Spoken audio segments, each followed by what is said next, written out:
a walking stucco wall. He's the shadow underneath your sink. I'll tell you what, you give me your autograph, I'll give you my phone number. Oh, yeah. I'll go for that, sure.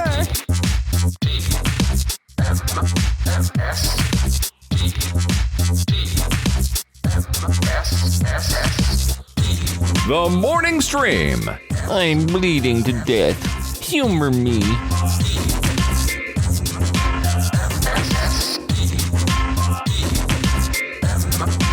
Hello, everybody, and welcome to TMS. This is the Morning Stream for Tuesday, July 21st, 2026. I am Scott Johnson. That is Brian Ibbett.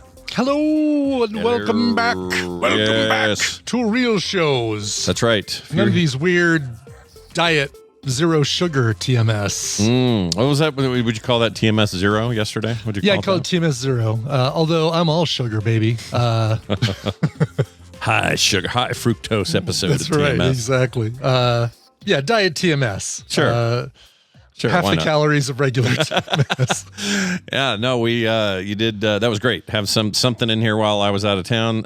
Felt good, and I got back yesterday afternoon, just before the Monday show. Did that, and then I think everything's back to normal. I think, which was great. I watched that. And it was a nice Monday show. It was a very nice Monday show. Yeah, we had a good time. Yeah. I realized that yesterday morning, and I'm sitting there talking to KT Data and say, you know what? I just realized I don't have any of either of the TMS theme songs that we use, nor the bow guitar one. But I did have one that a listener created, and it's like, I don't know why we don't use this one, but it's like the one that's it's also electronic, kind of like the TMS, but it's a little bit different electronic. And then you've got a guy in a megaphone voice going, "The Morning Stream, TMS, the Morning Stream." Have I heard this? Why is it not ringing a bell? I think you have. But what's wild is it's even got a little clip of the whole cheetah thing in the song, which is fantastic. Really? Yeah. Let me see if I can.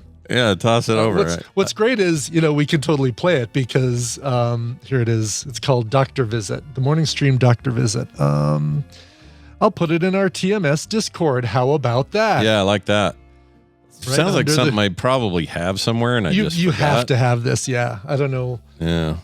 There you go. It's in our Discord there. All right, let's take a look. But it's actually got lyrics and all sorts of stuff. Here, let's play this here.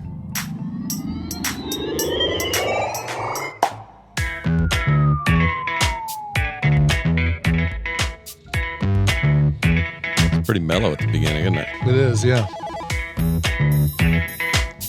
Guess there's a little bit of instrumental before it gets to vocals. It's still not ringing a bell for me, but...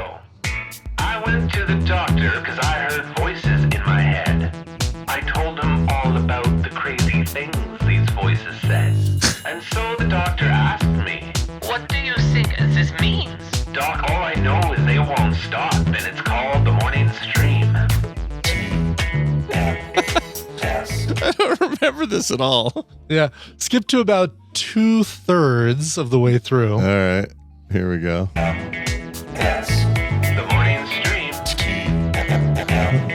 Let's see if I got the right the next set of verses is pretty funny. Nope, I think it might be before Is it earlier? Yeah. Gonna go back to about half. Like a merry-go-round and dance, swag and the skills always hit the spot. Just a Oh, this is old. Is he a tiger? He was a cheetah, Scott. Team Jibbit brings the laughs, and so the doc's advice to me. Look, you just forgot your earbuds in. Keep listening to the Morning Stream. I mean, I think the reason theme. I like it too, but it's not much of a theme. You know what I mean? No, it's more like a the TMS part on its own, I think would make a really good theme. But the fact that it's got verses and lyrics makes it less of a theme song and more of like an ode to the Morning Stream. Yeah, I like it a lot. Yeah. It was really good. I don't know why my brain won't remember this. I don't remember playing this before, but I have it now. Now you have it. Now you've got it. I'm going to keep it. All right. Well, it's good to see you all. We hope you're doing well. I was out of town. We went to, I shouldn't say out of town. We were downtown. Yeah. But we did this. My wife kind of had a bunch of plans for my birthday. I talked a bunch on the Monday show about it, but the short of it was really nice. We stayed at this hotel that was an old train depot that's kind of historic here in the city that got converted into a hotel, and it's very nice. Cool. A weird thing they pulled off at that hotel. It's just strange how perfectly it works as a because what it used to be was just this big hall of like, get your tickets, train leaving in 10 minutes, like just a place like that. And turning it into kind of a luxury, nice hotel was pretty crazy. And we had some points, so that was free. So the lobby basically is the old, where you'd wait for trains, but then are all the rooms in where the trains would come in, where the tracks would be and everything? So the main hall or hunk of it is really the historical building. And then what they did is they built the hotel around it and behind it. Oh, gotcha. So that's all new for the most part. Okay. They have a couple of... So the depot is your registration, check-in, lobby, bar, food, all that stuff. Cool. Then they extended it with a little courtyard thing that goes out in the outside, and then it kind of reminds me how Vegas will do this once in a while. Where they'll have the Luxor, but eventually they put in the square one behind it that's also black. And it's what's that called? It has another name. It's kind of it's like the Egyptian Sphinx name. Tower or the something tower. Yeah, it's like a little extension or expansion or whatever. Like an obelisk basically is probably what you kind of. It's its own little separate. Right, it was like, oh, we don't have enough rooms in the pyramid. How about a weird stair-steppy shaped building? Yeah, and it's built like that in terms of just like behind it and then kind of in a curve. And then there's 8 floors to that. We were on the 8th floor and had an amazing view of the valley, and you can just like see all the way up to the East Mountains from where we were. Anyways, really, really nice. I would highly recommend going there. We had a bunch of points, so it was free. It's not cheap. It's like, I don't know, $350 a night or something. Oh, wow. Jeez. Yeah. We wouldn't have done it without the free points. Of course. Yeah. For sure. But had a great time. They were super nice there and had a really good time there. And then just all kinds of fun stuff, except for that stupid effing canceled Wise Guys show. We are all planning on being there. We're out there in the hot, freaking sweltering sun with about 13 other people who didn't also get the memo. So we weren't the only ones where it went to spam. They completely dropped the ball, like waiting as long as they did to finally say, oh, yeah, that shows we postponed it to next month. Sorry about that. Yeah, lame. Like, are they refund your ticket, or are they giving you... They refunded it and then gave us first dibs on the August show if we want it. Gotcha. Because they do this particular thing with this 2 comedians, and then they always add a third if I'm out of town. They do this thing every month. It's called Comedy Church. They do it on a Sunday, and it's basically just, I don't know, it's like Heathen Comedy. I don't know. We've heard good things about it, so we thought we'd check it out. Sure. And that's cool. So that was a bummer, but we did meet a very nice lady who was also screwed, and I felt bad for her because she was like from Provo or something. I was going to say, if people came out of town as part of this, even if it wasn't the centerpiece of their weekend, if they came from out of town, they're like, well, great. This, now I've got, no plans for entertainment, and probably everything is going to require reservations if we want to go someplace else. So, yep. Yeah. We had it easy because we're like a block north is the hotel. So it was like nothing. We could walk to everything. But in her case, she's like, I guess I'm going back to Provo tonight. I'm like, oh, man, I wish we had other plans we could invite you to, but we didn't have anything to have her come, hang out with us or anything. But anyway, it was weird. But other than that, everything went great. Cool. I do have to tell you about this freaking... Speaking of the Odyssey. So we saw the Odyssey I thought we were seeing it Saturday. We actually saw it Friday. Okay. Or no. When did I leave? Saturday. We saw it Saturday. Okay. So I did see it the day I told you. Anyway, that's the first thing we did. So we got up to town, and she's like, all right, we're going to go see this first. So we go see the movie. I loved it. Had a great time.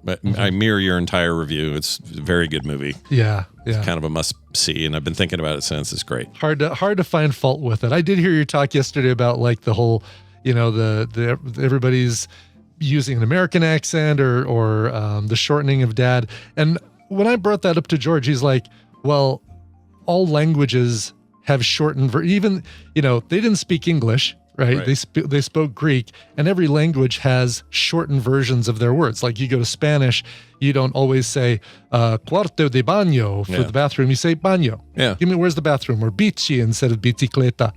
And so it's easy to think that, sure, Greeks probably did have shortened forms of father. Yeah, they probably and having everybody walking around talking like they came from Nebraska is fine. It would have been weird to have, dad Matt Damon with his American accent and son Tom Holland with his British accent. That would have been really weird. Exactly. Yeah. So you either got to make a choice. And I think everybody has to. Yeah. I think this was a distinct choice that he made, that Christopher Nolan made, and I think that in the end, it takes you a minute, but once you once you put on the clothes and wear it a little bit, you go, oh, okay, I get what they're doing, and they're speaking to a modern audience about a story that is kind of timeless, and that story applies better to, I think, a modern audience when you speak to them in their terms, and I think that all worked really well. I didn't have any problems with it. In fact, by the end, I think I liked the choice, but it is a little jarring at first. You're just like, it is. Oh, it takes some hello. That and the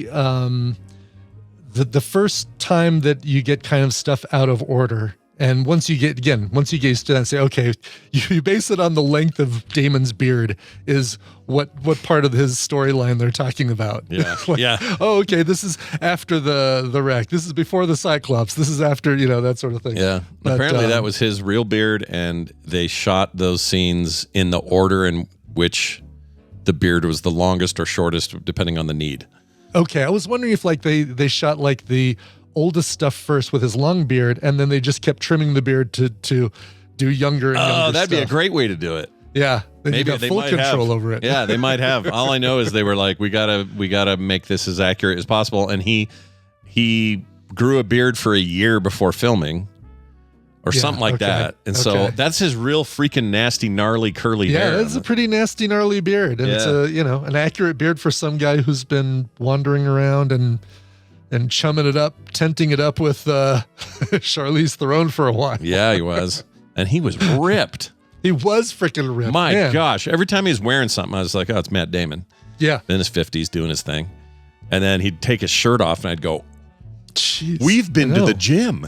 What did you and Kamal Nanjiani go and hang out and get buffed together? Jeez Louise. Yeah, he was a monster in this, but so good. I loved it. Anyway. I really, really liked it. But here's the problem. We parked in this area called the Gateway. Okay. Kevin will know what this is, a few other listeners, but we're in the Gateway and they have underground parking, which is great for the hot sun. We don't, and if you do it, Sundays is free parking.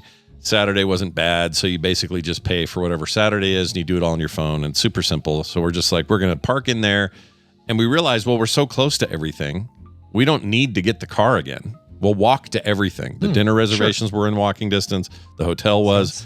All of the stuff, the movie theater, all of it was within short walking distance. It's like a nice little compact little zone there. So we didn't think about it. We're just like, we'll park the car, not worry about it, and then we'll come get the car when we leave on yesterday. So when you do that, you have a tendency to forget where the F you parked. And we went in there and had our own little Odyssey, except it felt like two things combined. It felt like the back rooms, because on a Monday, the places where that's normally packed parking are like weekenders. So it's kind of weird and empty. Yeah, right. And then also that Seinfeld episode where Kramer's walking around with the air conditioning unit. Carrying the air conditioner the whole time. And they can't find it, and Elaine's goldfish is going to die and all this stuff. It's funny because that was the very first episode of Seinfeld I ever saw. Was the parking garage one. And it's a weird one to come into a show with. It's like, is every episode just in some weird place? Like, if it would have been followed by the Chinese restaurant episode, I've been like, what's going on? What's the deal with this show? It's like starting with Brady Bunch when they're on the island with the Hawaiian doll. Yes, right. It's like, wait a minute, that's what this is? Weird. That would really throw me. Actually crawling on Peter every week? What's going on with this show? I don't remember the first one. I think the first one I saw was the Laundromat season 1 episode where they're just sitting in a laundromat talking, which is also a little weird. I like that you called a laundromat. Isn't that their called? Instead of laundromat. Oh, I thought it was laundromat, isn't it? I think they're laundromats. There's an O. Oh. At least maybe it's a Colorado thing, but laundromat. No, you're probably right. I'm embarrassed if that's true because my dad owned. Don't be, because my dad owned these things. Oh, really? Yeah. He owned 3 of them. Maybe he called them. Did he call them laundromats? I don't know. I'm probably, which I don't know where else I would have gotten that from. But yeah, he had 3 of them at one point before he did the arcade thing.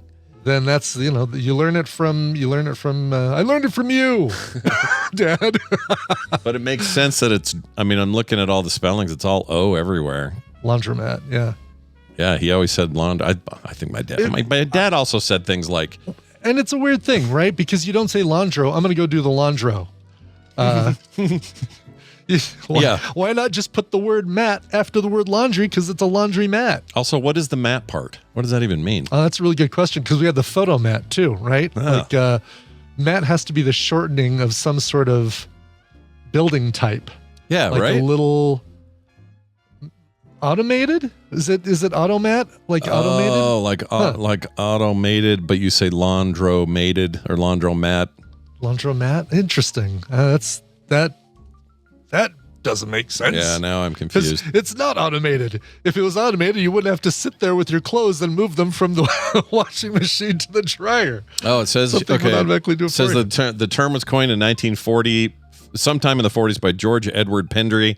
He was some public relations guy for Westinghouse, and it was Laundra is for laundry, mat is from automat. So it was like a popular self-service coin-operated restaurants. Yeah. You remember those? Oh, the automat, Yeah. right? Sure. Where they had them in Loki. Yeah. The time the TVA has an automat Yeah. food system. So you go put money in there, and a little tray would come out with It rotates stuff around so you could choose the sandwich you want or the slice of key lime pie that you want. Okay. Yeah, or the form of food poisoning you wanted. Right. Yes. Yeah, so that's what that's from. Crazy. Okay. Oh, makes sense. Automat, then to laundromat, to photomat. We don't really have new mat things though, do we? No. You'd think that we would have like a what little self-service kiosky things. Yeah, we skimorphize these things all the time, right? For digital things. Yeah. We need a pizza mat or something like that, or a automat. Is there a there's no car wash equivalent to this? Oh no, but that would be the equivalent, right? Like one of those car wash things where you just basically put your car through the down the conveyor belt kind of thing. Yeah. I mean, I guess anything that has self-service or put your coins in and do your thing. An arcade mat. Arcade-o-mat. I don't know.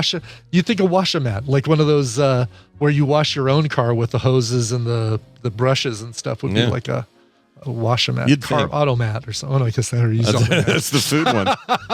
Missed opportunity for the auto business. Auto, yeah. Yeah, what were they thinking?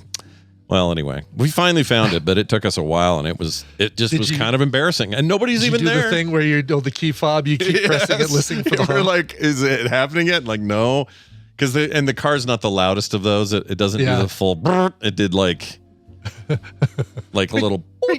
Yeah. Or something. So we just had the hardest time finding the car, and we're like pulling luggage around, just looking stupid, but we got it. And that's unusual because Kim's very good at this normally. But at remembering where it is. Yeah, but that's usually because you're like, you park it and then you're later that day or something, you're back in the car. Sure, exactly. You Not 3 remembered, days. oh yeah, we got on the elevator and it said P2. So we have to go back to P2. The one of my favorite memories, Vegas memories, was Tina and I leaving the Venetian. We went there for macarons because they had those really good macarons at the Venetian. Yeah. And we were coming back to the car, and there's like another car 4 or 5 down from ours that is just going bing, bing, bing. In a regular interval, like they weren't. No, not regular intervals. Just like Someone's wait a few lost. seconds.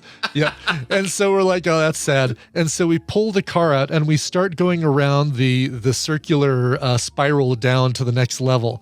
And we get down to the next level, and we see a guy walking around with his key fob. He's like, it should be here. I'm hearing it right here. Did you say, hey, I've seen your car? I should have. We should have, but he was down the way. Yeah, that's great. I mean, that means somebody probably was hearing us do that somewhere. Probably, yeah. Probably a chuckling laugh. But it was weird. Like it's like the back rooms. It's like a Chiwetel Ejiofor walking around going, I don't know where I am.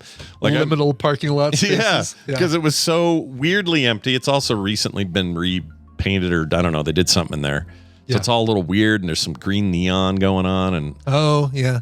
So the whole thing was just funky. Jazzed it up a little bit. But we found it.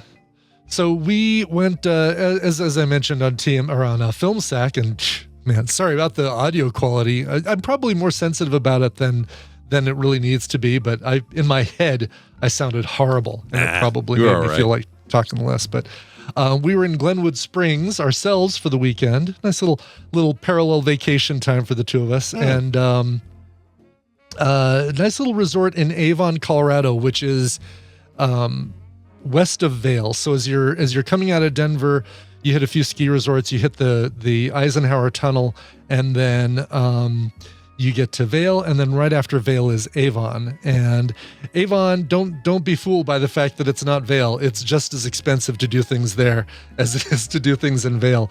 But it's about 45 minutes from Glenwood Springs, and Aunt Bear and Uncle George had a timeshare points thing that they're part of a timeshare group, and so they got this really nice 2-bedroom condo unit with 2 pull-out beds and 2 regular beds with bathrooms attached, and everything was like really, really nice. A kitchenette. That's great. And I cooked pizza for the family on I never took any pictures of the pizza. I should have. But I cooked pizza for the family on Friday night when we got there, and made my specialty barbecue chicken, purple onion, cilantro, cheddar, and mozzarella blend. Oh, so good. That so freaking so good. Good right now. It's really, really good. Anyway, but then Saturday was our day at the pool. And by pool, people are thinking, oh, okay, nice little, 8-foot, or maybe they're thinking Olympic size or something like that. No, this is the Glenwood Springs Hot Springs pool, which is the size of 3 city blocks. It's massive, you guys. It is humongous. And since the last time I've been there you go. There's a great shot of it. That's the long And with that view. one, and this is an older shot, so I'm glad you brought this one, because, all right, you've got your, the close-up areas, your diving boards, and then you got some swim lanes, and then you've got like a really long pool, and you can kind of tell that there's a little bit of a break, and then beyond that break is the actual hot springs pool. So the water comes out of the ground so hot. Oh, there you go. There you can totally see There's the it top there. view, yeah. Yeah. So off to the right is So that's the hot spring up here, the corner? The upper right corner? Yes, upper right corner is the actual hot springs. Okay. That kind of rounded area. Looks like a little crater almost or something. It does, and it smells like sulfur. It's like, but it's like little fart pit. 200 degrees or something. The water is coming out there, so they cool it. And that first pool, that smaller pool that you see up on the right side, is I think about 100 degrees, and then the main pool is about 80, I think 80, 85. So it's really nice. When you get in it, it's just a delightful temperature. Oh, that's perfect. Yeah. Cooling when it's 100 degrees out, but also you're not like shivering as you get in. Well, since this picture was taken that you're showing right now, they've actually added a bunch of stuff between that hot pool and the sulfur pool, where they've got this pool is 95 degrees, but then we have a cold plunge pool that is 45 degrees, and this other one that's 60 degrees. And so you can like hop from pool to pool and just put your body into all kinds of temperature shock by jumping around and saying, all right, let's go in the really hot pool and let's go in the really cold pool. And just to see but the cool pool, the cold plunge actually has signs that say, as you get in this pool, breathe slowly to warn you not to go into shock. They don't want people to. I'm sure that there's some people freak out and not breathe right or whatever. Can you tell me why, like in the main stretch of this thing? Yes. Why the changing color? Is that just a paint thing, or is that an algae? It's a paint thing. Okay. No, it's a paint thing. And that light blue area is just super deep, but it's for the diving board people just to know where the deepness, how far the deepness goes. Oh, okay. The rest of the pool is that kind of, and the water is perfectly clear. It's the paint on the bottom that's just a dark green for the rest of the pool. And the way these lanes are working, I guess you could have this distance or whatever is probably exactly what, 100 meters or something. Whatever. Yeah. That's cool. It looks like it gets narrower, which is funny because I'd want that far right of the 4 lanes. Yeah. And I guess those other stripes, they can have lanes there, but they don't have the dividers or anything. So that's a really cool place. Jeez. Yeah. Yeah. It's awesome. really, really nice. And you know what? I mean, it would be a, just like a 4 or 5 hour, well, maybe more like 6 or 7 hours for you to come to Glenwood Springs. It's a little closer to us than a little more halfway. Green River. Yeah, a little more than halfway. Yeah. But you guys would love it. Sounds nice. God, the kids would absolutely have a blast there because there's so much room. You can play, tossing a ball back and forth and stuff and not be bumping into everybody around you. Yeah, it seems like tons of room. Yeah. Is this do you know what group it is? Like the timeshare group? There's usually some big brand. It was Marriott Bonvoy. The place that we stayed in Avon was Marriott Bonvoy. So okay, gotcha. Yeah. I was curious because we have one that we inherited from Kim's dad that lets us go to all of the, what are they called? I'll bet there's between Vale, Avon, Breckenridge, Silverthorne, there's got to be one of those locations close to Glenwood Springs you guys could stay at. Well, that seems really nice. Yeah. Perfect time to have a decent pool when it's as hot out as it is. Good Lord. No kidding. Oh, I just found this. This is the interior of that. The gold spike thing. Yeah. And you can see way up in the back. Yeah. So this is what used to be the depot. And now it's just a giant open thing. It's really cool. Yeah, it's pretty rad. Shop on the side there, or I guess that's the bar. Yeah, there's a bar over there that runs however long it runs. The food was pretty good too. I was surprised by that. But here they are, golden spiking it in 1869, and you got the natives over here going, oh shit, I guess we're screwed. And you got the Chinese who built it over here going, oh shit, I guess we're screwed. It really does feel like, oh, well, it's letterbox. Let's add some. We have to George Lucas some stuff in on the sides. Yeah, it's pretty weird, but it is what it is. All right, everybody. Guess what? We need to play some board games. I'll tell you that right now. Yeah, and, we do. There are no board games without this guy. Here's a tangent for you. Be careful, may cause drowsiness. Hey, look who it is. It's our old pal Dan Patrice on the line. Hello, Dan. Greetings, programs. Hey, man. Hope you guys are doing well. That picture at the end of that row, I think it looks like, I think I've seen that on a cover of about 1 billion board games that are train games. Oh yeah, this thing right here. It does feel. Yeah. It feels like a little bit like those European train games. It totally does. Yeah, it's a really good point. The other side has a whole other mural, and they're all hand painted by this dude. It's ancient too. I mean, these were painted in like, I don't know, 18 something. Yeah, I'm sure it's been touched up a few times just because you got to restore those. Oh things yeah, every now and then. Yeah. They definitely. Yeah. It's like it's got all kinds of protections. Like but I like how the people actually have like cell shading outlines around them. Like look at the guy with the trench coat, dude. Like there's an outline around his trench coat, like it's cell shaded. It's a really interesting style that guy did, and so in some ways it's old, but kind of new in other ways. Yeah. Really weird. I don't know what this is back here. That I thought it was a cross at first. Oh, but I think it's like like a telephone pole or something. Something like that. Because they were also the whole thing with this, right? Was extending all that stuff and getting, I don't know. There's definitely like Easter eggs in that thing where like somewhere somebody drew like a little peen somewhere just to mess with people. Right. Or it's probably like the artist is among the crowd of people or something. Yeah. There's a guy back there going, I drink your milkshake. Yeah. I would love that. Yeah, but it's a cool place. I'd recommend it if you're ever in town and you're like, I've got $400 a night to spend. Let's do it there. Yeah. Well, anyway, Dan, of course, Lord of all board games and also a practicing medical professional, which is an important distinction sometimes. I'm a drug dealer. He deals drugs and does that on a grand scale. So he's probably full up. You're not going to get a new guy with him. He's got too many clients. However, he likes to play board games and recommend them here on the show. So, Dan, what do we got this week? So this is the week before Gen Con. So a lot of times this time of year, you got a lot of people putting out there to try or things they're looking forward to at Gen Con. Now, Gen Con, as you know, is the largest kind of I think it's the largest North American convention. Some of those PAXs are getting pretty close, but this is generally about 80,000 with like turnstiles of up to about 180,000 turnstiles, and it takes over Indy. And it's the largest thing in Indy all year when the NCAA is not there or Super Bowl or anything like that. But it is absolutely insane there. It takes up the whole town. It's a lot of fun. And now there's even a bunch of stuff at Lucas Oil and stuff. And I love going there every year. I usually go there to check out the games and running Gamers for Cures. I get a lot of donations there. I run into a ton of great people from the Tadpool Of course, I see Josh and Raven. They're over at Chip Theory Games. They're probably in the tadpool right now. They're amazing people. Just love seeing everybody over there. But I like to bring on the top. Well, we do the show every year where we do the top 11 to try and buy. Myself and BJ from Board Game Gumbo. Scott, you'd love that. It's down there, and he's from New Orleans down there.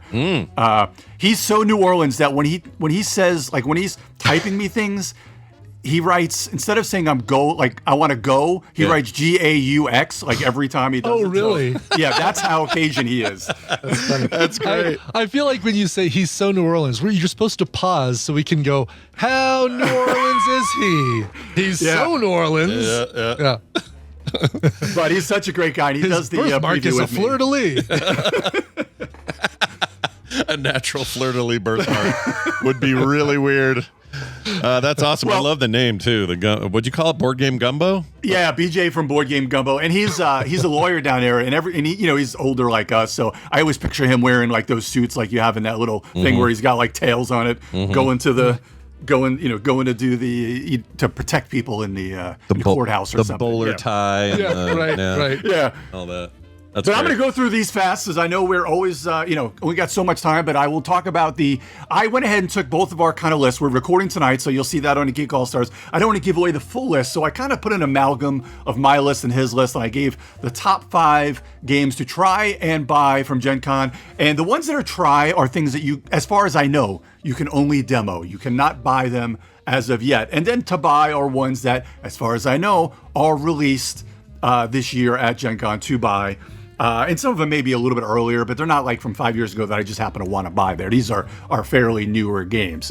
So, all right, I'll go through these fairly quickly. So I sent you guys, Scott, I think I put it in the chat that I sent an email with the links in case you want to pull up those links. Cool. Oh, cool. Thank you for that. And I actually emailed both of you guys. That way, Brian, if you want to put it up later for everybody. Yep. Yeah. I'll get it to Ice Worm. Yeah. Ice Worm. Sure. So first up, we've got Tiny Epic Invincible. Now, the Tiny Epic line we've known for a long time, like Tiny Epic Adventures, Tiny Epic Galaxies and stuff. These are small box games. These are now put out by Tycoon Games. These are by Scott Alms, an amazing designer. And this takes the Invincible license and makes a little co-op game out of it. And it'll have all the characters, as you know, a little bit of dice rolling, cooperative fun. Everybody, I don't want to speak for everybody, but I feel like everybody loves Invincible. It's amazing. Everybody on this show loves Invincible. Yeah, you'll find no dissent here. We're big fans. I love I read the books first, obviously, and I think the animated show's really good. And Kurtzman gets all this nonstop talk about Walking Dead, which he deserves. But I think my favorite thing he's ever done is Invincible. And it is ripe for a live action, which would probably be pretty hard with all the blood and stuff. But you could probably pull that. Yeah, I off. could do that. Sure. Bring it on. Let's have a bloody superhero movie. Let's go. For sure. So number 4, Diablo. Kick-Ass was, Yeah. Diablos. It's not like Diablo, but it's Diablos. This is basically a heavier game by Danny Garcia. This is all about fireworks. So this is a heavier Euro, kind of about putting on a fireworks display. Danny Garcia does a lot of amazing kind of heavier games. This one is with Salt and Pepper Games. He did Barcelona, Arborea, games like that. Some really good games in the last few years.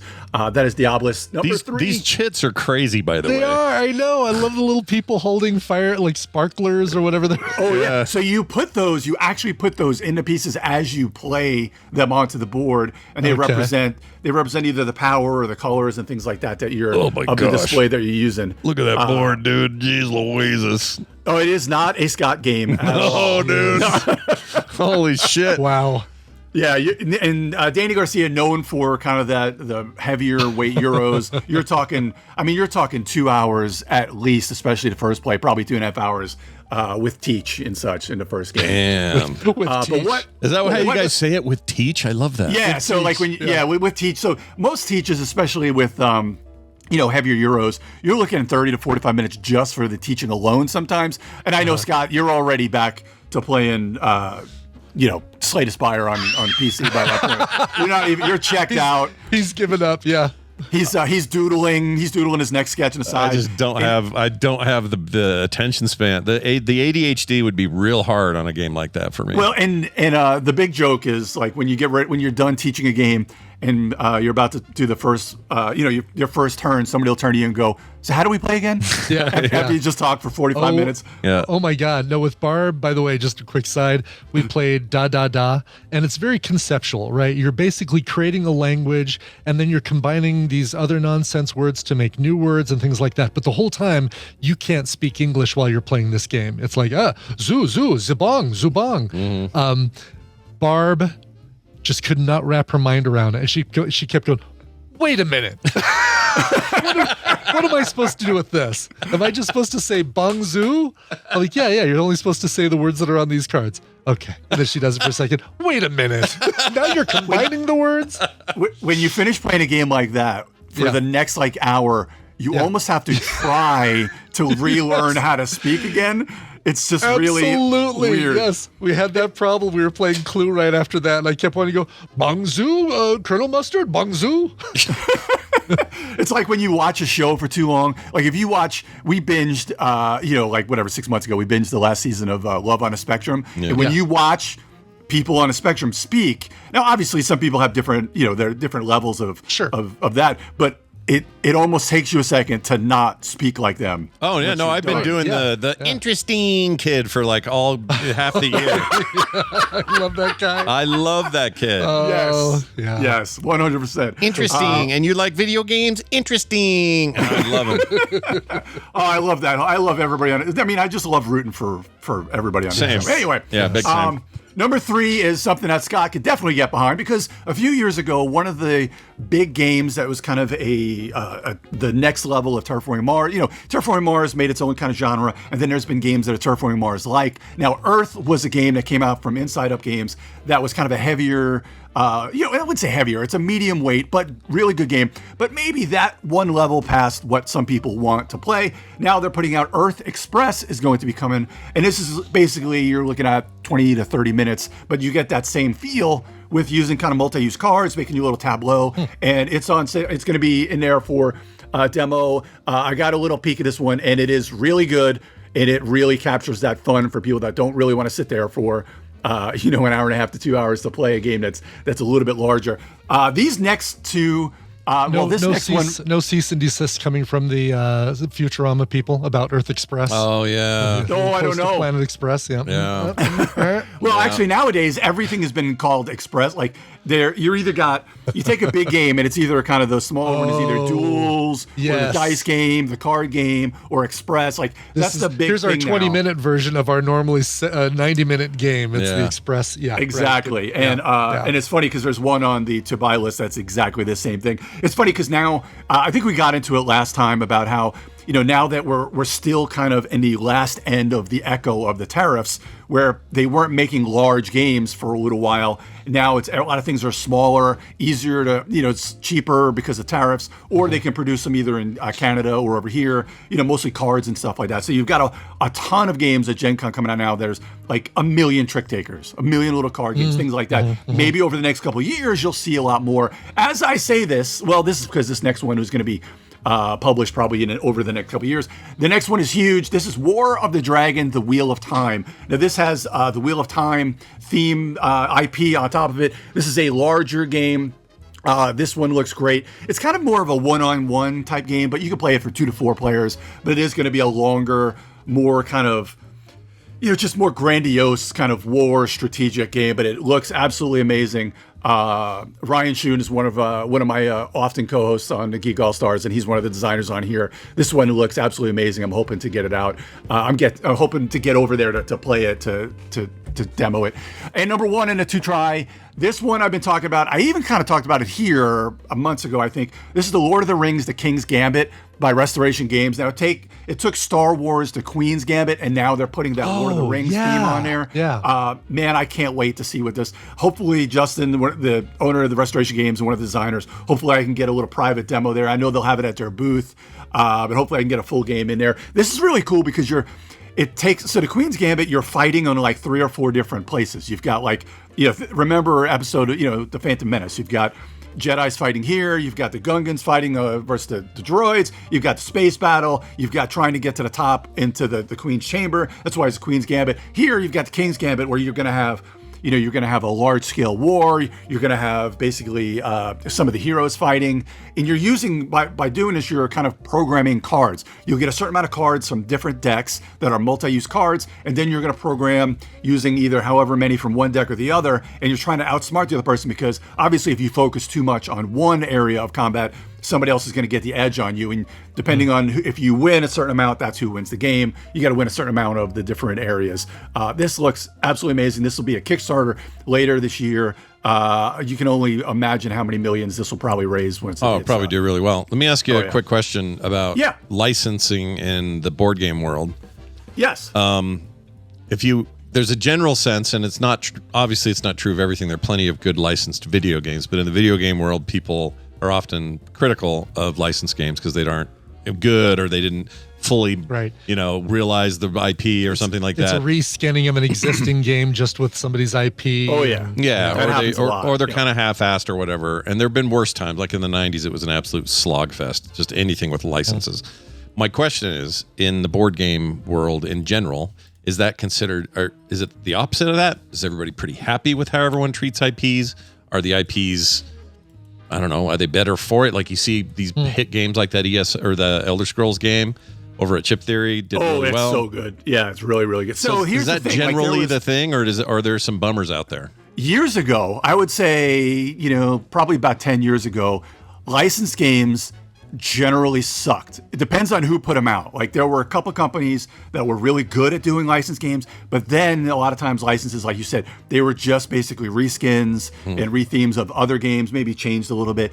Of late, probably within the last 4 to 5 years, there's been a lot of care being put into licensed games, and some of the IP holders will just throw it out anywhere. We make this joke. Now, this has nothing to do with the King's Gambit, but my freaking God, is Lord of the Rings everywhere in the tabletop world right now. Yeah. There's like, it must be like somebody handling, like there's different companies that handle a bunch of IPs. Like there are some companies that have almost exclusive rights to a lot of the WB stuff. So you see a lot of DC at one company, and they have, you get licensed for either card games, or you have license for like board game versions of things, license on online versions of things. So that's a little bit everywhere. That's why there's a Legendary. So Marvel Legendary with Upper Deck. So Upper Deck had the license for Marvel in the card game space with deck building for a long time, but they didn't have the license to be able to do it digitally. So that's why Legendary as an app is not licensed. It's their own thing. And basically it's the same game. Okay. But to answer your question, nowadays, it's still a little bit of a crapshoot, but you can kind of bet that more often than not, they're going to be pretty good because they're really taking some care before they give out the license. And, obviously certain licenses, I'm sure for every 1 or 2 good games, I could probably find another 10 that were just shit. But, they're a little bit everywhere as far as, but lately, especially, like I said, especially now with Lord of the Rings, there's probably like 4 or 5 Lord of the Ring games just at Gen Con alone. And for the most part, every one of them look pretty good. Some of them obviously better than others, and some of them are just reskins, like because they have a Lord of the Rings Seven Wonders Duel. There's a Lord of the Rings Duel that took Seven Wonders Duel and they put it in with that theme, but they changed it a little bit, and now it's better than the original game. Oh, really? So yeah, it's the quintessential version now. And they have a Lord of the Rings trick-taking game, which is, again, one of the best because it's cooperative trick take. Just amazing game. All right. Thank you for answering that, because I've always been curious about how licensed goes in that world. So yeah. Cool. So, and for the most part, 4 of these 5 games on my to-buy list are fairly lighter games for to make. But I do have one honorable mention. So back in the day, now Scott, we're all of I don't know how much games you played when we were kids, and I don't know if Brian. A lot of D&D, Risk, and Stratego. Those are my. So go-tos. Do you remember the ancient game? Now this is a game that will cause divorces, friendships to end. Brian, do you know what game I'm talking about? An older game that's still around. I mean, I feel like Monopoly would fit that. Oh yeah, you're right probably, there. Yeah, but that's probably not where you're going. I'm sure the chat room will probably get it before anybody, before I will say this, but we're talking about Diplomacy. This is Diplomacy. This is basically the Diplomacy. The Golden Blade is a kind of an honorable mention on this to buy, but this is kind of the card game version, basically. Diplomacy, the card game. And because of that, from everything I've read, and I know the designer, and from talking to him, and from seeing everything I've read about it, this takes it's a little bit less like it's less stress, and obviously it's going to be a lot shorter, which is something I like because you're basically playing a card game. There's still some backstabbing, but it's not quite like, oh my God, I'm going to throw you out the window backstabbing. That's diplomacy.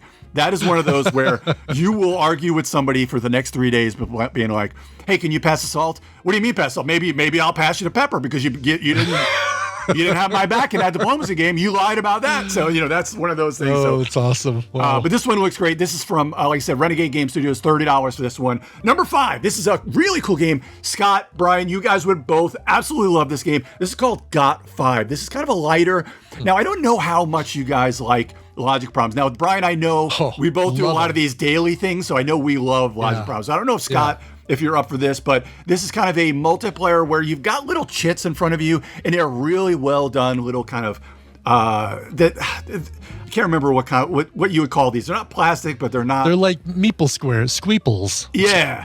Like the material. They're like probably melamite or whatever that's called. Yeah. What's that called? Is that right? I think that's right. Melamite. Right? Melamite, something like that. Yeah. But they're really nice. They feel real good in your hands. Like when these are the type of things domino, like really nice domino material, right? Yeah, exactly. Yeah, almost like dice material too. But so you've got numbers in front of you that you can't see in different colors. And the whole idea of the game is you're trying to come up with what your numbers are, because you can see everybody else's, but you can't see yours. So you've got a little board in front of you, the dry erase board, and you're kind of crossing off things, trying to figure out what yours. And on your turn, basically you're going to be like picking one chit to put in front of you, and then everybody's going to tell you where it goes, and you'll see the number, but you're going to tell where it goes in your line of chits. So it does kind of help you to know, like it gives you a little bit more information, and you're trying to narrow down what your numbers are. Am I crazy? This feels a little bit like Clue. Like it's, basically you're figuring out what the solution set of tiles are based on what the clues everybody else is giving you. Right? 100%. Yep. Just like Clue. Yep. Oh, I love this already. Now, where do I buy it? Damn. Yeah. And this one is from Blue Orange Games, which is generally more of a, kind of a family or kids kind of company. But this is in that same wheelhouse. Blue Orange will have this one, and it's only $20. I'm definitely picking this one up to play with the family once I get home. Another one of my absolute favorite party games of all time is Green Team Wins. And they're putting out another one. 25th Century is putting out Green Team Wins again, which will basically just probably be a lot more, maybe a couple more categories and more questions. But this is the best. If you go to a brewery or you go to a family gathering for 4th of July and you got people just hanging out, you can play this up to pretty much any player count. It's one of the best games, and it's such a great icebreaker. It's so good. Green Team Wins again by Nathan Thornton and 20th Century Games. This one will be great. We have the original, and that is a great one. That is a fun game. Because you can play that with a large, like if you've got a room with like 12, 15 people, you can play Green Team Wins. You don't, there's no limit. So yeah, because basically all the cards are basically just majority rules. You don't really care about everybody else. Like everybody else goes back to the orange team. Is you're counting up with who has the majority. And even if you have pieces of paper, you can go past, because I think it comes with 10 or 12 dry erase boards. I mean, if you have other dry erase boards or just paper, you can just play this game again. And this one's only $25, and that'll be at 25th Century booth. Number 3, a game a couple of years ago, which was just a darling of the universe, was Flamecraft. This one is Flamecraft Duels. Now, it doesn't really have a whole lot to do with Flamecraft, because other than the art and kind of the world, but this is a one-on-one game. You can play it solo too, but again, we've got those really nice kind of like feels really good chits in the game, and it's just all about kind of visual spatial playing against, outsmarting somebody else. This one is another great one-on-one. If you're sitting home, Scott and Kim, if you're just sitting home on a Saturday night, finally got time to yourself, just sitting on the table, you can just whip this out and play it. Nice, quick game to tax your brain a little bit, keep you young. I like it. I think this one is really good. Because, of course, that's what games are for. Like, we're getting older, and, just that little bit of daily fun grind and just, tax your brain a little bit, just keeps all the receptors firing. So you're bringing it back to a little bit of pharmacy too. Just keep those receptors firing. That's right. Keep that dopamine hit. Keep all your neurotransmitters going. Absolutely great. Nice. I'd be remiss if I didn't at least put something more IP here or DC Comics in here. Number 2 is Brave and the Bold, the bag building combat game. I love bag building. I love deck building. I love all these different things. There's going to be, this one is only about $27, but I think that's it'll be each one of these little sets is going to be $27 where they have one-on-one where it's like Lex versus Superman. And they'll have other sets, things like Wonder Woman versus Cheetah. So they'll have these little sets, 27 each. And there's a big box. I want to say it's like 125 that you can get all of them together. You're purchasing chits from a supply. You're putting them in your bag. You're doing kind of, I don't know if you guys remember Quacks of Quedlinburg. Yeah. That was another bag building. It has that push your luck element to it. A really fun little element where if you get to a certain amount of bad chits, you got to either decide to stop or maybe you push your luck. And if you bust, you're just screwed and your turn ends. So if I want this, Darkseid character set, Darkseid, sorry. You can just go get this.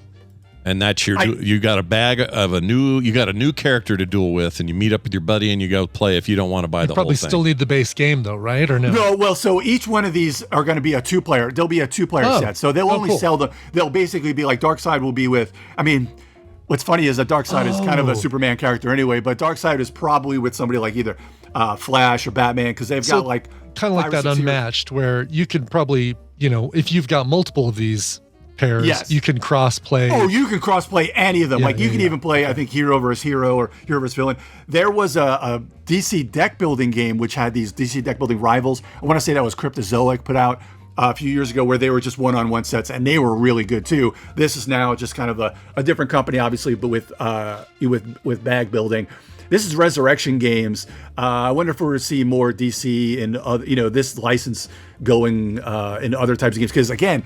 In the day, some companies were just so tight with the licenses where you only saw one company was allowed to do DC games. Now you're starting to see them a little bit everywhere, even though they're still protective of certain characters. But obviously, usually what you do is you send a game off to them. They're like, all right, this is good enough. It's not just shit. We'll let you put the license on there. We're happy with that. This one looks really good. Scott, you can go to sleep again. This number 1 is going to be the number 1 on almost everybody's list because this is another medium to heavier weight Euro. This is by one of my favorite designers, Simone Luciani. This is from Board and Dice, which is a foreign company, but they've got a bunch of copies here. I'm not really sure. I know they'll have some at Gen Con. Probably not a lot. See, this may be one where everybody's running. We always talk about the running of the bulls. So the running of the bulls is Gen Con at 10 a.m. It's one of the coolest things. So you see everybody lined up, but sometimes people that are in there a little early, they'll videotape it from the inside, and it looks like the damn running of the bulls. Just people just flooding in, and they all just go to like a couple different booths. A lot of times it's like a Fantasy Flight booth if they've got some new set of a CCG or something, Paizo, AEG. But this is going to be one where the people who like the heavy Euros are going to go to this booth because Entropy by Board and Dice is one of the big hotnesses. Another kind of space themed. You don't have to worry about how it plays. It's kind of a rondel, another heavyweight Euro that looks great. I've seen a bunch of videos on it. I haven't played it yet myself, but this is one where I'm hoping, because I won't be there until Friday, but I'm hoping my buddies that'll be there on Thursday will pick up a copy for them. That way I can get a chance to play this. Look at that crowd shot. I got a Gen Con 2025 crowd shot, and they're all just like cramming in there. Dude. Oh yeah, it's insane. And I've been in there a time or two. So I 1 year. So usually I get a press badge, so you can get in with certain press badges like an hour early, just to kind of walk around and get some. You get some review copies and stuff like that. So then I've seen the Running of Bulls firsthand, and then a couple years I actually just stood in that milieu of people just to kind of experience it. Now I don't even go, like, even if I'm there on Thursday, I don't even go to like 11 or 12. I'm like, whatever. Yeah. I mean, looking at that fine. gives me anxiety. Yeah, so I don't like it. I don't like it. Yeah. And the good thing is now, I'm sorry to stereotype most of our gamers, but it's Thursday. Everybody smells really good on Thursday. So when you're with a million people, everybody smells good. Generally you haven't like passed around a lot of con crud or anything yet. You're just good standing there. And then by Friday, even just walking around where there's space between people, there's a little bit of funk in the air. I'm not going to say what CCG area that you may want to avoid later in the con, but I think everybody knows that it's a magical gathering of people. A gathering of magical stuff. Presto, there's a horrible smell, is what you're saying. Yes. Alakazam. Oh boy. Okay. So That's always good to know. To avoid the MTG area when you're on day 4. There's a gathering of scents, odors, all of that. And I will. This is a just for everybody else out there, and even when anybody goes to any con, Scott, can you name? I have a 3-2-1 rule. Okay. 3 hours sleep, 2 meals, and 1 shower every day. That's the 3-2-1 rule. I like that rule. That's a good rule. I do like, I like that. it. Yes. Yeah, at least 1 shower. Like BlizzCon, I would often do 2. Like I'd get one in the morning, and then when things are rolling or simmering down, I'd get another shower because it's just because that convention center in Anaheim, it has some spots that get way damn hot. Yeah, there's some that are super cool, maybe too cool. You get kind of cold in some of them, but there are areas in the Anaheim Convention Center that are just like little heat zones, and I don't know why. It's probably all the PCs in there and stuff. I don't know. Yeah. Well, and that's the same thing with. So Gen Con is kind of very similar where being the end of July, early August in Indy, it could be worse, but usually it's pretty damn hot. And they have a ton of. They've done a great job putting all the food trucks behind Lucas Oil, and now that you can walk over to Lucas Oil Stadium, and that's kind of nice and open, and it's very comfortable in Lucas Oil. But the Gen Con Convention Hall gets a little hot in spots, depending. And poor people. Man, I could feel for Josh and Heather setting up. They don't put the air on for the poor people on Tuesday and Wednesday to set up the freaking hall. So it's always. You keep calling them poor people, by the way. Don't call them poor people. That's true. Well, I meant I feel bad for them. I know. But my God, it gets hot as hell on Wednesday because I've been in there kind of having meetings and covering different games and stuff, and or actually helping work in a booth back in the day. But man, it gets so hot in there, and then usually it cools down once the convention starts. And I always tell people, bring a long sleeve shirt because it does get cold as hell in certain areas of the different. Once they do have the air conditioning going. Yeah. Oh yeah. Sometimes when you're sitting down doing demos, you're like, you got the cold sweats because you're walking around and sweating, but then you're shivering. It's like the worst feeling ever. Yeah. We did a trade show back when I was working for the newspaper software company. We did a trade show in New Orleans in August, and it was setup day, and we had to build this whole trade show booth. And basically, the T-shirt I was wearing was a wet washcloth by the time I was done. It was so gross and sweaty in there because they had the doors open constantly because people were, forklifting all their stuff in there. So the doors just stayed open. No air conditioning. It was an absolute freaking nightmare. Yeah. And they're like, quit dripping sweat on the backdrop or on the tables, whatever. Yeah. and nowadays you've got a dry fit and things like that, which make it a lot easier too. But always bring a change of shirt, and I also I give out a lot of the charity shirts to the sponsors throughout. So hopefully, that's cool. If I see if I see Josh and Heather, I'll give them out a couple of Gamers for Cure shirts and a lot of others. Nice. So just so they have a little bit something extra to wear. There you go. After the con too, because after a long day and you're pretty much wearing the same. If you're lucky, you bring a couple of shirts for who you work for, but you're wearing the same damn thing for 4 days. After a while, you're like, all right, I got to be incognito after hours so people don't come up to me or sweaty as well. Did you actually give us a recommendation for Entropy? I don't know if that happened yet. Did we talk about Entropy? Yeah. Entropy was the other large one from Simone Luciani. I guess we just didn't say much about it. Well, because Scott, you did go to sleep.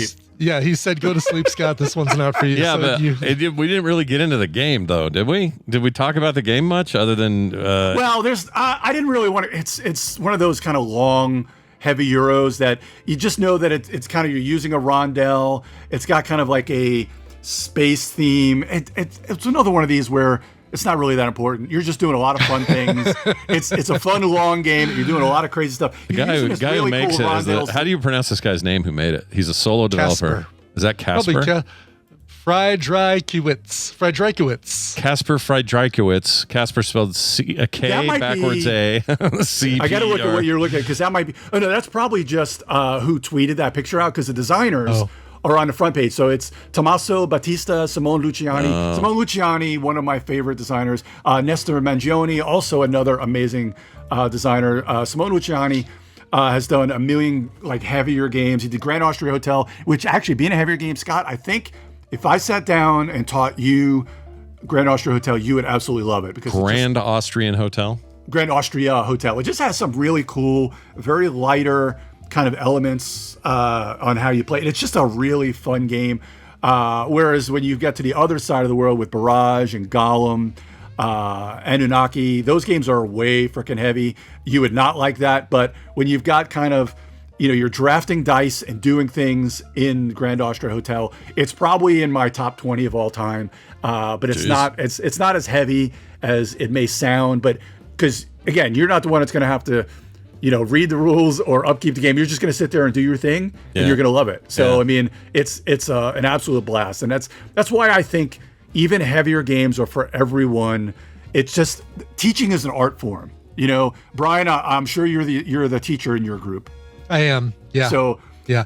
And I do a horrible job sometimes because I'll be like, oh, forgot to mention, you're not allowed to do that.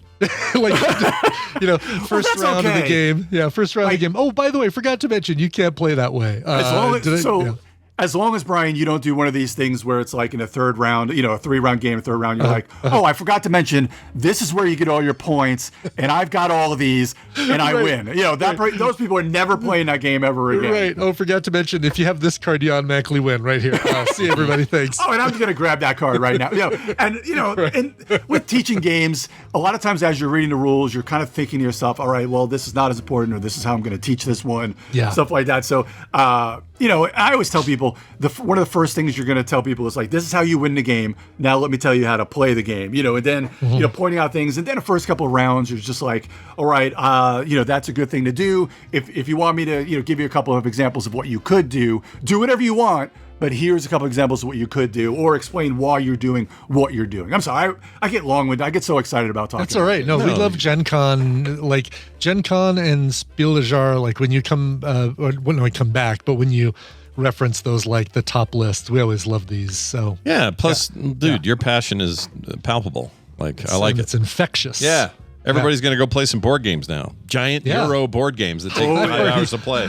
I've already freaking bought a copy of that tile game of nice. Got 5. I even found a box of Scooby snacks down on there, so I get it delivered today.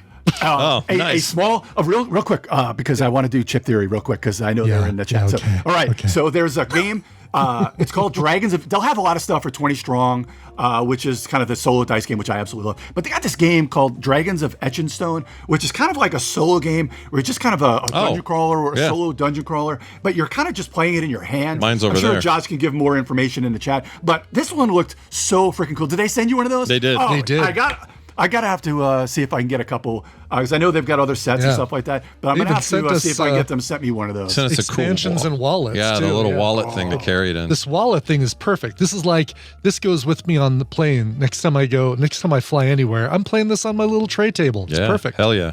Oh, Even man, if I don't can't have a wait tray to check table, this I can out. play it. Yeah.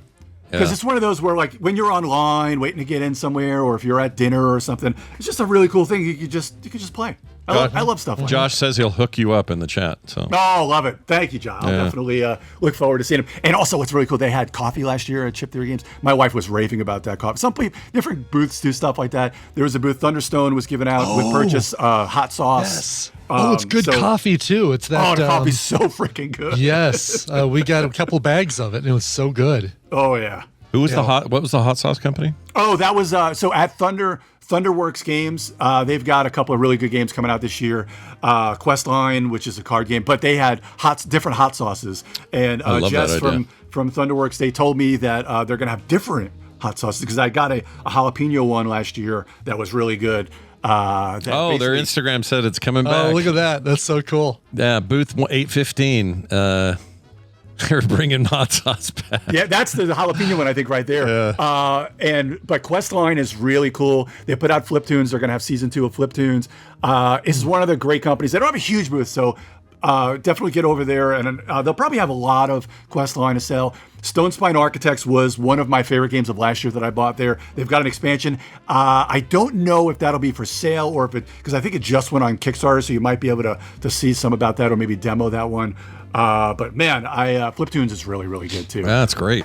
Well, you're about to have a time of your life again once again. And I can't wait to have you back to talk more about board games because that's always fun. Dan, tell people where to get your show so they can go hear all about more. Definitely check out later this week. You go to thegeekallstars.com or wherever your fine podcasts are played, and wherever you get them, just listen to it. It'll be a long one, so if you happen to be driving, to Gen Con. This will be a great one because it'll probably be 2.5 to 3 hours. We will go over both of our top 11 to try and buy. You will probably hear about 100 games. And in the show notes, probably early next week, I will put all of the games we talk about, even things that are off our list that we talk about. So if you're looking for games that I think are cool or you should check out, there's got to be something for anybody there. Definitely check it out at thegeekallstars.com. Nice. It's Dan Patrice, everybody. Don't give any wooden pills to anybody or whatever. All right. Well done. That was awesome. And that brings us to the end of the show. Quick note to folks that I started so they put out Power Wash Simulator 2 DLC this week or last week. They put out a $10 Star Wars pack. And basically, you're a droid power washing a bunch of Star Wars AT-ATs shit. and stuff. Yeah. Oh my gosh. So you start small with it's Uncle Owen's homestead with like the little moisture evaporator in the middle of the thing and the blue milk kitchen and all that. You got to clean that whole area. Then you do the Tatooine, the tavern, the bar. What is it? Oh, Mos Eisley Cantina. Cantina. Can't think of the damn word. So I'm in the middle of the cantina. After that, you move on to do things like buy wings and freaking AT-ATs and ATSTs. Are you doing this on like stream? Like, can I watch this? Yeah. So the first part went up yesterday. Did it live and posted it both on Twitch and YouTube. And then today, I don't know when I'm doing this today, but sometime today I'm going to go in there and do some more. So probably finish out the cantina and move on from there. We'll see how it goes. Very cool. It's pretty rad. It's cool. There was even a nice surprise. I cleaned this droid, little helper droid guy, and made a whole big deal on the stream about it. Like, yeah, this one's got a bad motivator. And I was like spraying it and trying to clean it up. And then as soon as it was clean, the thing starts walking around and making cool like Star Wars droid sounds. And for the rest of the map, it just kind of circled around things. And so there's a lot of interactive shit in there. It's cool. And it's only $10 if you already got the base game. It's like, $10, nothing. Well, now that I'm done with all the nonsense that was June and beginning of July, I finally can do dispatch, and so I've got my Steam Deck already set up. I need to hook it up to the Genki broadcaster, and I can do start playing dispatch online as well. Nice. You know what I suck at is creating OBS frames for video for doing stuff. Oh. Like a lot of my OBS displays are cool moving background with just my head right in front of it. That's all. That's all it is. No, I get it. It's like there's always this question too of how minimal versus detail, super graphical. Like having all of the like, here's the last person who cheered and here's the last person who donated and stuff like that. Yeah. So sometimes I tend to, with games anyway, I tend to be like little window with me in it. Yeah. And full then big screen window with the game. Yeah. And then maybe notifications somewhere, but not annoying and no big sounds every time and all that. Oh God, no. But you want to have like your socials or something in there. Yeah. Yeah, something if you can get, make a little frame down there. Yeah. Chat, PC Crumb or P Crumb just said Jabba's ass. No, I don't think you get to power wash his ass. Jabba's ass? That's a bummer. I would love that. Yeah. But I don't think so. I think it's like, Boshuda. Oh. I did see a Millennium Falcon. Somebody was doing it. So that looks fun. That's huge though. My gosh. Yeah. And it's the outside, not the inside. So maybe it's both. I don't know. I thought they smelled bad on the outside. All I can say is from my experience yesterday, Uncle Owen and Aunt Beru are disgusting. They don't take care of any shit. No, I should have just let it sit and let the Empire burn it down like in a week or however long it takes for them to get there and destroy the place and leave them all skeletal and stuff. Anyway, Brian, we got to play a song for these people before we leave. We do. Pull up my Requestinator, the TMS Requestinator. Mm-hmm. Oh, before I say that, or before you say anything, all that stuff Dan talked about, it's a lot. Oh, yeah. So go to quicktms.li up later or at some point after Mike does it. Iceworm gets to it. Yeah. We'll have all those up there and you won't have to be hunting those down or remembering or whatever. You can just go find them. All right. There you go. All right. Thank you. Ivan wrote in, said, I've been a listener for well over 10 years and thought as I turned 50 on the 21st, it was finally time to request a song. I moved back to Helsinki, Finland a couple years ago, and as my skin becomes more and more translucent, I would like, if possible, to request this cover of The Smiths by a German guy, Parisi. If not, then any cover of the Smiths. Oh, and I would love to celebrate my birthday by finding out if it's too early for a fish sandwich, Brian version. Thanks. Sure. You can. We can either. What do you want to do? Should we give him the one I recorded, or you want to do him a fresh live one? So, I'll do a fresh one. Let me do a fresh one, and then let's compare it and see how it holds up to your old one. Okay. I want to do it with. There we go. He's getting a voice thing. Is it too early for a fish sandwich? All right, so there you go. Here's the old one. Hey, is it too early to get a fish sandwich? It's pretty close. Pretty close. A couple of "s" and "get," but other than that, yeah. Forgot the extra. Oh, there's a word there. Yeah. All right. Anyway, no, this is Piracy, who did this full-on cover album covering the Smiths. It's great, and it's like electric ukulele or something. It's ukulele or ukulele, as Randy Jordan would say. But it's called Du bist das Opfer is the name of the album, and it's all Smiths covers. This is the song Da ist ein Licht das niemals something other Licht. There's a light that never goes out. Here is Piracy. Thanks for listening. The Frog Pants Network lives at frogpants.com.